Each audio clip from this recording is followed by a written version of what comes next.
that's why you really can't go to, like, I don't know, say 9350. You can't run it 24 hours a day because you're missing all that stuff, It's going to change constantly. Yeah, it really is, yeah. And then, to run a super low frequency in broad daylight likely wouldn't do anything, and a super high frequency at night likely won't do anything for you. Right? So we try to move from low to high based off that, and I know it's easy for some places somewhere to run 24 hours at the same, at the same frequency. It does make it easier on the operators, but the problem is that you don't really get the full capacity of what you could put out. The listeners can hear us talk about 4840 in India, or 13845 in Spain, and places that you wouldn't think it would get, and that's because you move high to low, and that's what we're working on today, is trying to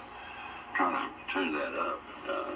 And we're having some luck. I think we got it kind of like we want to do, yeah. And so just to let folks know, first of all, if you have internet access, the changes are posted on our website, WWCR.com, and look right in the center of the homepage, and you'll find the transmitter schedules link, right? And so you just have to scroll down to see what's coming up as of March 13th.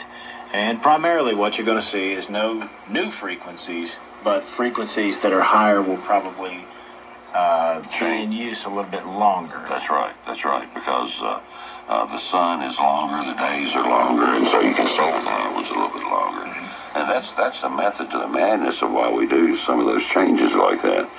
And I guess the only one exception that always comes to mind to me is winter or summer, how unusual 3215 is at night. Even as it starts to get lighter in the morning, it still seems to have the ability to pick up, Right. But it's sort of unique in that respect. There's really nobody. Can you think of anybody else that's down in the threes that low like we are? I think No, not right now. I think that WWCR tries one some. I think maybe I could be wrong, but we have been using it for as long as I can remember. WWCR. I mean, forever. Now, Doc, our 15825 is close to a frequency. I don't mean to put you on the spot. We didn't discuss this before we started to record. Our 15825, correct me if I'm wrong, is pretty close to a BBC frequency, I believe, which is now being used to broadcast. About the Ukrainian thing. Yes, Yeah. It's 35, I think, maybe 15835.